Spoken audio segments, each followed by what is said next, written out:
Buenos días, señor presidente. Buenos días a todas, con su permiso. Hoy es 10 de abril del año 2024. Esta es la sección Quienes quieren las mentiras de la semana. Y vamos a iniciar. Vamos a mostrarles cómo para muchos conductores de radio y televisión, las buenas noticias para México no son buenas para ellos. Lo bueno no sucede por la acción del gobierno, dicen, aunque no sepan por qué pasan las cosas. Y aquí vamos a poner un ejemplo. Ustedes ya lo han visto, pero en un episodio más de su cotidiano proceder, el periodista y conductor de noticias, Joaquín López Dóriga, sorprendido por el superpeso, informó ayer que el dólar se cotizó en 16 pesos con 35 centavos. Pero, como no podía dejar de cuestionar, dijo que es inexplicable. Por más que le quieran dar explicaciones que las políticas públicas, dice, eso no es así. Dictaminó así el sabiondo periodista en economía de la radio y uno de los impulsores, hay que decir, del hashtag narcopresidente, sin explicación alguna o dato que sustente su dicho. Pero no me crean a mí, vamos a ver lo que dijo. El dólar interbancario no me lo va a creer. 16 pesos con 35. Hay que recordar que en 2022 este mismo dólar llegó a cotizarse en México en más de 25 pesos. Y hoy está en 16.35. Casi 9 pesos menos.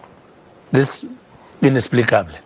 Sí, por más que le quieran dar otras explicaciones a políticas públicas del gobierno, no es así. Esto es, pues, el interbancario, 16.35. En los bancos se vende hasta en 16.82, en ventanillas hasta en 17.15.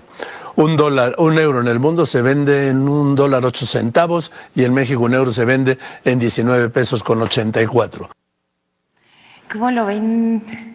Este es solo un ejemplo, nada más para aclarar lo que dice que estuvo a 25 pesos el dólar. Fueron 2 días, únicamente 2 días, y fue durante la pandemia de COVID-19 y a partir de ahí ha estado a la baja.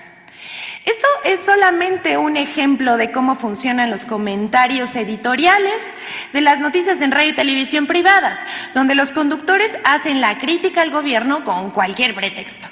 Ya solo falta que culpen al presidente por el calentamiento global. El caso del superpeso, en el caso del superpeso, los conductores de radio y televisión afirman que se debe a factores externos de la economía internacional y en ningún caso intervienen las políticas implementadas por el presidente Andrés Manuel López Obrador. No nada más lo dice Joaquín López Dóriga, seguramente lo hemos escuchado mucho en radio y televisión. Pero ¿qué pasará si el peso se devaluara? Ahí seguramente sí sería culpa del presidente y sus políticas. ¿No les parece absurdo? Esto no deja de sorprender, porque es crítica sin argumentos ni datos, acompañado de mentiras y peor aún, hablar y sentenciar sin conocer del tema. Por eso, este es un excelente momento para recordar al intelectual líder de la opinión de la derecha mexicana, cuando tuiteó que compráramos dólares, por aquello de la devaluación que provocaría el presidente López Obrador. Aquí lo estamos viendo a gran intelectual de la derecha mexicana, líder. Otro momento épico fue cuando el comunicador Pedro Ferriz de Con publicó que después de un sesudo análisis con Gustavo de Hoyos, Luis Pasos y Macario Schettino, había llegado a la brillante conclusión de que el peso estaría a 25 pesos para 2023. Aquí está. Se equivocaron por mucho, pero ¿saben que a este tipo de personajes les gusta meter miedo a la gente? ¿O qué tal el señor Leo Zuckerman, quien es un cliente frecuente de la sección Quienes quieren las mentiras? Y no es por decir la verdad, es porque miente como respira, cuando dijo que si ganaba el presidente López Obrador en 2018, el dólar llegaría en el mejor escenario a los 27 pesos. Vamos a ver lo que dijo. El mejor escenario para el tipo de cambio es que haya tratado de libre comercio y que no gane López Obrador. Porque creo que a los mercados les gustaría más la continuidad de la política económica que hemos tenido desde el año 82 a la fecha, a un posible rompimiento con ese modelo, ¿no? O sea, ya no hay tanto margen para ir para abajo, pero sí hay mucho margen para que de una devaluación, pues yo te diría casi abrupta del peso. Y se puede ir ahí hasta 27, podrías, 25, 27. Sí. Bueno, pues ahí está. Desconocemos quién hizo este edit, pero es maravilloso poner la columna del señor Zuckerman, musicalizarlo y que haya resultado una mentira. Las proyecciones de estos periodistas, como sus dichos, son falsos. Y bueno, vamos con la siguiente, porque este es un tema muy serio que causa mucha indignación. Pues por la falta de objetividad, pero también por la falta de sentido patriótico. La oposición mostró su verdadero rostro al justificar y aplaudir la irrupción de la policía en la Embajada de México en Ecuador. El pasado 5 de abril, por la noche, fuerzas policíacas entraron por la fuerza y con violencia a las instalaciones de la Embajada Mexicana en Ecuador para arrestar al vicepresidente Jorge Glass, a quien México le había concedido asilo político. Esto viola el derecho internacional, la inviolabilidad de las sedes diplomáticas codificada por la Convención de Viena en el año 1961 forma parte de las normas asumidas por los países en la región, dijo la Organización de Estados Americanos en un comunicado tras el ataque. La condena internacional frente a este hecho sumamente vergonzoso abarcó 20 países de América, 9 países de Europa, la misma Unión Europea y la Organización de las Naciones Unidas, entre otros 6 organismos internacionales. Las muestras de solidaridad con México no se dejaron esperar. Se han pronunciado varios presidentes de América. Acabamos de ver la llamada del presidente Andrés Manuel López Obrador con Lula da Silva, pero también Gustavo Petro y Luis Arce. Sin embargo, la oposición y la derecha mexicana mostraron su verdadero rostro represor al avalar y aplaudir al gobierno de Ecuador. Antipatriotas y neofascistas, así se les dice, antipatriotas y neofascistas. Pero antes nos gustaría, antes de mostrarles quiénes fueron estos personajes, nos gustaría mostrarles un video de cómo Ciro Gómez Leiva y su compañero Manuel Peregrino se mofan y dudan de la preocupación del presidente, que advirtió en este espacio, en la conferencia de prensa matutina, la posibilidad del allanamiento por parte del gobierno de Ecuador a la Embajada Mexicana, donde dejó claro que el tema era de la soberanía nacional y el derecho al asilo. Vamos a ver qué dijeron. Así se burlaba Ciro Gómez Leiva de la preocupación de López Obrador en la mañana. El presidente López Obrador, que le pidió a la secretaria de Relaciones Exteriores, la canciller Alicia Bárcena, que emita un comunicado advirtiéndole a las organizaciones internacionales y recordando el derecho de asilo y la soberanía de las embajadas para que el gobierno de Ecuador no intente allanar la Embajada de México en Ecuador. Esto, pues, por lo que ella decía del vicepresidente del gobierno de Rafael Correa, que está asilado en la Embajada Mexicana. ¿Cuándo han intentado los ecuatorianos allanar la embajada? No, jamás en la vida. Pues precisamente por eso la vida diplomática se rige entre los países así, ¿no? Además, si no me acuerdo, en tiempos de Marcelo Ebrard ya también sacamos a alguien, creo que de Bolivia, ¿no? Lo sacamos porque lo estaban a punto de matar, ¿te acuerdas? Lo sacamos y lo sacamos para México. Morales. Sí, la familia de Evo Morales y lo sacamos para acá, ¿no? Bueno, eso es distinto. O Perú, uno de los dos países, ya lo hicimos, Ciro. ¿Por qué? Porque eso es lo que se vale justamente, esa habilidad y el intercambio de los respetos a partir de los convenios de relaciones exteriores. Pero avísenle al mundo, no vaya a ser que se nos metan a la embajada, Ciro. Raro. Bueno, ni tan raro. ¿Cómo los ven? De los apoyadores o justificadores en México de la agresión policíaca a la embajada destaca la senadora Indira Kempnis, no nos sorprende nada, la sobrina de Felipe Calderón, Mariana Gómez del Campo, América Rangel, Javier Lozano, Jorge Triana, Marco Cortés y la candidata de la oposición, Gabriel Cuadri, la senadora Lili Telles, que fue lamentable lo que hizo ayer, no vamos a mencionarlo, pero qué vergüenza. ¿Saben estos mensajes qué tienen en común? Parece que los escribió la misma persona, se los mandó en machote y entonces todos publicaron parafraseando una idea original. ¿No les parece como similar a lo que hacen con los bots? A esa postura se sumaron periodistas también como Pablo Giriart, Pascal Beltrán del Río y Joaquín López Dóriga. También Sergio Sarmiento, Víctor Trujillo, Paco Calderón y Dolia Esteves, Arturo Sagurucán, por supuesto, y hasta una ex embajadora. También el empresario Ricardo Salinas Pliego. Todos al unísono responsabilizaron al presidente del conflicto, pero las cosas caen por su propio peso y ante la afrenta al derecho internacional y la violación a la soberanía de México que protege a la embajada, han callado de manera cómplice con los perpetradores de esta violación a la Convención de Viena y a los derechos humanos. Que el pueblo los juzgue.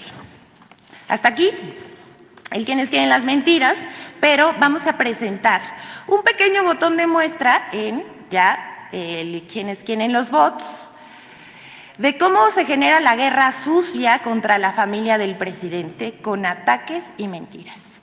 Esto es una muestra de, digamos, una primera parte de lo que presentaremos posteriormente, de cómo no solamente lanzaron el hashtag narcopresidente, sino que hay una red que cobija con este tipo de ataques. Y vamos a iniciar con Facebook, Meta. En una revisión se encontraron 214 anuncios entre el 30 de enero y lo que va de abril, donde se ataca a los hijos del presidente con falsedades y mentiras. Casi la mitad de las páginas de Guerra Sucia, unas 100 aproximadamente, promocionan como publicidad pagada contenidos contra el presidente, las obras de su gobierno y contra su familia. Se trata de un gasto de más de $500,000 de pesos. Aquí lo podemos ver, si le hacen zoom solamente a un anuncio, solamente para que vean, se pagan 25,000 pesos por anuncio. Esto equivale a que esperan un alcance más o menos de 1,000,000 de impresiones, de 1,000,000 de visitas a este tipo de anuncios. A esto hay que sumar los gastos de producción de los contenidos, incluidos los salarios de los periodistas como Loret, que ya sabemos que si ganara más o menos 2 millones de pesos mensuales, más los costos de operación y difusión, en 3 meses más o menos se han gastado 10 millones de pesos. En el caso de los contenidos pagados, se comprobó que el 65.3% del dinero gastado en la guerra sucia contra la familia del presidente provienen de Carlos Loret de Mola y sus latinos. Cada publicación en Facebook se publicita, tendría que pagamos, como le acabamos de decir, más o menos llegar a 1,000,000 de personas, imagínense. Asimismo, en el caso de la red social X, que vamos a ver, el conductor de noticias también encabeza la guerra sucia, estoy hablando de Carlos Loret de Mola, ha emprendido no solamente esta campaña en contra de la familia del presidente y sus obras, también la ha desarrollado la narrativa en contra de los hijos del presidente. De enero a la fecha hay más de 600,000 menciones de sus cuentas relacionadas con información de la familia del presidente. La mayor parte de esa conversación es impulsada por él mismo, por la cuenta de Carlos Loret de Mola. Y como pues dice su programa, así las cosas. Que hay que nada más para que observemos este otro botón de muestra de cómo se está pagando una guerra sucia sin precedentes en contra del presidente de México. Pero vamos ahora a un resumen, porque ahora ya son 10 semanas de la campaña en X contra el presidente. Haciendo una breve actualización de los ataques pagados y robotizados contra el presidente Andrés Manuel López Obrador en la red social X, antes Twitter, que impulsaban etiquetas o hashtag como hashtag narcopresidente. En 10 semanas se han impulsado 41 hashtags como narcogobierno y hashtag narcopresidente AMLO. Más de 15 de esas etiquetas tenían errores de ortografía que difunden los bots y robots. Son 26.323.509 menciones en tweets de ataques generados entre el 31 de enero y el 7 de abril. Si sumamos la etiqueta narcocandidata, superan los 33 millones de tweets o menciones. Más del 60% provienen del extranjero. Aquí vemos el mapa. Destacan Argentina, Colombia, España, Estados Unidos también. De esos mensajes, los tweets originales, como ya hemos dicho, solamente son el 1.7% del total. Hay un dato que hay que tomar en cuenta, este dato es nuevo. Los bots se activan entre las 4 y las 6 de la mañana. Son bots muy madrugadores, pero veamos cómo va subiendo entre las 4 y las 6 de la mañana y casi siempre el momento más álgido es durante la conferencia de prensa del presidente. Bueno, ya sabemos que así se las gastan, pero ni así han podido. Como dice el presidente, el pueblo es mucha pieza.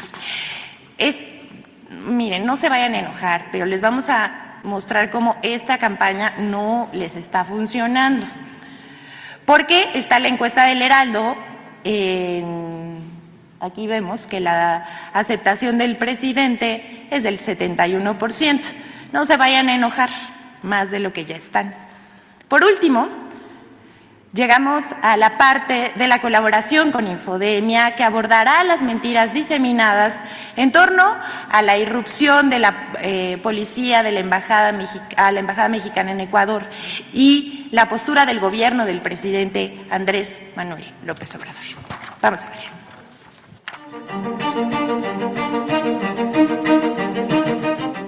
El ataque a la embajada mexicana en Ecuador vino acompañada de una serie de noticias falsas.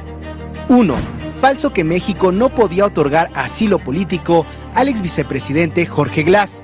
Comentaristas justificaron el ataque a la embajada mexicana en Ecuador diciendo que México protege a delincuentes al darle asilo político a Jorge Glass. El viernes 5 de abril, la canciller mexicana Alicia Bárcena aseguró que en congruencia plena con las convenciones internacionales, México otorgaba asilo a Jorge Glass y confió en que el gobierno de Ecuador disponga del salvoconducto cuanto antes.